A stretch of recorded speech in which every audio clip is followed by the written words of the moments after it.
दोस्तों अगर मैं आपसे पूछूं कि इन सारे पिक्स में एक चीज कॉमन क्या है, तो शायद आप सभी कहेंगे इन सबकी लॉटरी लग गई है या बहुत बड़ा प्रॉफिट हुआ है या शायद इन सबकी सैलरी आ गई है।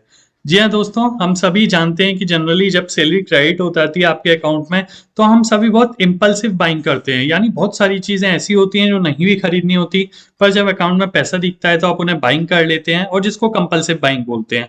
और जिसमें आपका काफी पैसा खर्च हो जाता है जो आप खर्च नहीं करना चाहते फिर भी। तो दैट इज द रीजन। अब जब आप वो पैसा खर्च कर देंगे तो उसके बाद क्या सिचुएशन होगी, हम सभी जानते हैं कि मंथ के एंड तक आते आते अगर आप वो पैसा सभी खर्च कर देते हैं तो हमारी सिचुएशन कुछ ऐसी हो जाती है। या तो हमारी पॉकेट्स खाली हो चुकी होती है, हमारे वॉलेट में पैसे नहीं होते, हम अपना सिर पकड़ के बैठे होते हैं, हम नेक्स्ट सैलरी का वेट कर रहे होते हैं। तो दोस्तों आज का जो वीडियो है वो इसी से रिलेटेड है कि आप कौन सी स्ट्रेटेजी अपनी मैनेज करें कि आपकी ऐसी सिचुएशन ना आए, और आप अपने फ्यूचर के लिए भी सेव कर पाएं और अपनी करंट पैसे को भी मैनेज कर पाएं। तो इसके लिए एक्सपर्ट बताते हैं एक बजटिंग टेक्निक जिसको बोलते हैं 50-30-20 का रूल। अब देखिए इसको समझ लीजिए, 50-30-20 रूल क्या है। काफी एक्सपर्ट्स इसको समझाते हैं और इसके तरीके से काफी लोगों ने अपनी जिंदगी को सफल बनाया, अपनी लाइफ के पैसे को मैनेज किया है। तो देखिए जो हमारा टोटल पैसा है ना, उसको हम 3 पार्ट्स में डिवाइड कर लेते हैं। सबसे पहले 50%। तो एक्सपर्ट ये कहते हैं कि जितनी भी आपकी सैलरी है या जो भी आपकी इनकम है, उसका 50% आप अपनी नीड्स पे खर्च कर लीजिए, जिसमें आपका रेंट आ गया, आपका फूड आ गया, या आपकी बेसिक नेसेसिटी आ गई, या जो भी आपका बेसिक नेसेसिटी जिनके बिना आप रह नहीं सकते, वो सब आप मैनेज करिए अपनी सैलरी के 50% में। फॉर एग्जाम्पल अगर आपकी सैलरी ₹1,00,000 महीने है तो 50,000 रुपए से ज्यादा का वो एक्सपेंडिचर नहीं होना चाहिए। फिर आता है 30%। तो कुछ ऐसी चीजें होती हैं जो हम अपनी लाइफ स्टाइल मेंटेन करने के लिए करते हैं, शौक के लिए करते हैं, यानी उनके बिना भी जिंदगी चल सकती है।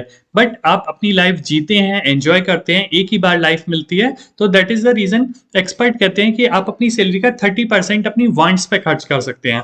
फॉर एग्जाम्पल आप शॉपिंग के लिए जाते हैं, आप रेस्टोरेंट जाते हैं, राइट, आप सैलून में जाके कुछ कराते हैं। तो उस पॉइंट ऑफ व्यू से ये जो वांट्स हैं आपकी, इन वांट्स में आप अपना 30% खर्च कर सकते हैं। अब देखिए फ्यूचर बहुत अनसर्टेन है, तो आज के टाइम में लोग फ्यूचर के लिए पैसा जोड़ के भी रखते हैं। कोरोना में ही हमने देख लिया कि काफी लोगों की जॉब चली गई, तब उन्हें पैसे की जरूरत पड़ी, या फ्यूचर में बच्चों की शादी के लिए, बच्चों की पढ़ाई के लिए, या आपको अपनी कुछ हाउस लेना है, कोई प्रॉपर्टी बाय करनी है, तो इसके लिए फ्यूचर में आपको पैसे की जरूरत पड़ेगी। तो एक्सपर्ट ये कहते हैं कि आपकी जो भी सैलरी है उसका मिनिमम 20% आप सेव करके रखिए, फ्यूचर के लिए सेव करके रखिए। तो इस तरीके से 50-30-20 का रूल काम करता है। बट आज के टाइम में मुझे जो लगता है, मेरी पर्सनल सजेशन ये है कि 50% नीड पे तो आप खर्च कर सकते हैं, पर 25-25% आप इसको डिवाइड कर सकते हैं अपनी सेविंग और वांट्स के लिए। आपको अपनी सेविंग का 25% मिनिमम बचा के रखना चाहिए, जिससे फ्यूचर में आप अपनी रिटायरमेंट प्लानिंग कर सकते हैं और आप अपनी ऑब्लिगेशंस को भी मीट आउट कर सकते हैं।